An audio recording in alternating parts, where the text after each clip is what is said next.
All right, now that you've got Fusion installed, when you open it up, it's going to look like this. You'll go up here to this Untitled. That will open up a new part for you. And so once we're in here, this is where we're going to create our entire wheel. So to create anything, we're going to have to first create a sketch. So when I click Create a Sketch, I'm going to have to select a plane that I'm sketching on. I'm going to click this bottom plane here. It'll orient my view.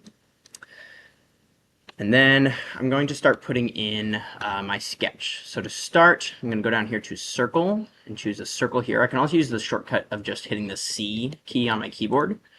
So I'll be doing that. And I'm going to select this origin, this middle part, to place the center. I can drag this out as far as I want. The first circle, I'm going to input 2 inches. Then again, I'm going to hit the C key to make another circle. And here in this middle one, I'm going to start by putting in the measurement of my nail. I measured mine as about 0.09 inches. I'm going to add a spacing amount that is 0.02 inches. So again, this measurement is what I measured with the calipers as my nail, and I'm adding 0.02 inches to that. Those 2 circles, I'm going to use this offset tool. I'm going to click offset. I'm going to click the outside curve. If I pull this in, you'll see this number here starts becoming negative. So I'm going to make that negative 0.15 inches. That will create a circle offset from that outside circle. Hit enter to confirm that. Again, I'm going to use that offset tool in the middle, my middle circle, and make it 0.2 inches out. So I have now 1, 2, 3, 4 circles in here. Next, I'm going to use the line tool. I can use the click this button here or use the L hotkey. Once I select my line, I'm going to pick this middle origin here again, making sure it selects that middle point. I'm going to bring it out somewhere to this second from the outside circle. Doesn't really matter where. So we're going to change it later anyway. And I'm going to do that again, second line from the middle to the outside. Once I have those, I'm going to use this dimensioning tool. This is a really useful tool. You can click here, or you can click D on your keyboard to dimension. I'm going to select those 2 lines that I just created. I'm going to make a degree measure between them as the width between those 2 lines, how much they open up. I'm going to input 30 degrees. Doesn't matter where they end up, as long as they are 30 degrees apart. Okay, then I'm going to use this tool called the Trim tool to get rid of anything I don't need. You can use the T key to as the shortcut for that as well. Then I'm going to trim this little bit on the outside between my 2 lines. I'm going to trim this bit on the inside, and then these parts of my other lines. So from the middle, everything out like that. So I'm going to trim about 1, 2, 3, 4, 5, 6 items. So you should have something like this after you've used the Trim tool. So I'm done with that. I'm going to hit Escape to get out of the Trim tool. Then I'm going to circular pattern things. So I'm going to come into here into Create and click this circular pattern button. It's going to ask me what I want to pattern. So I'm going to click on my 2 line segments that I have left. Then I'm going to make sure I click center point, and I'm going to click my center point. Once I've started patterning those, I'm going to want 3 of those patterns. So it's already giving me 3. If I wanted to change that, I could just enter 4 and see what that looks like. We're going to stick with 3. You can enter that here or up here. Make sure everything's set to full. Click OK on that, and now I have those as part of my sketch. And then lastly, again, we're going to go in here and trim off the parts we don't need. So from the center circle, trim those parts, and in the outer circle, trim these parts here.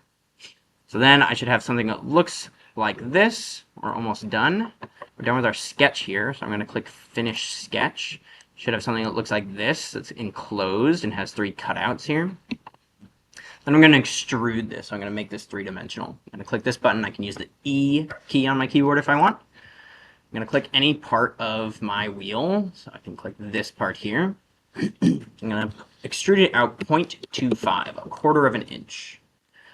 So it doesn't really look like anything happened because I'm still looking at my top view, but I can go over here and look at a side view and see that it now is 3-dimensional. I have a whole 3-dimensional piece. Okay, one last step. We're going to make the edges of our wheel look a little bit better, a little smoother. So I'm going to come in here and use this chamfer tool. I'm going to select the outer edge of my wheel here on both parts of it, so they're both blue. I'm going to chamfer that 0.05 0.05 inches. So it'll look. All right, once you're up here, there's one last step. You're going to customize this by putting your name on it. So I'm going to create a sketch again. I'm going to select this top of my surface that I've created here. Again, it'll auto orient. I'm going to go in here to create, click text, and I'm going to just click and drag somewhere on here. It's a little janky to use this, but we can clean it up in a little bit. I'm going to put just my initials here. And then I'm going to curve this so it fits to the part. You can pick whatever font you want, so you can make it something, keep it something simple though, nothing too fancy so that it can print well. I'm going to change this height to 0.1 or 0.2, somewhere in between there, however high you want it, so long as it fits in in the space on your part.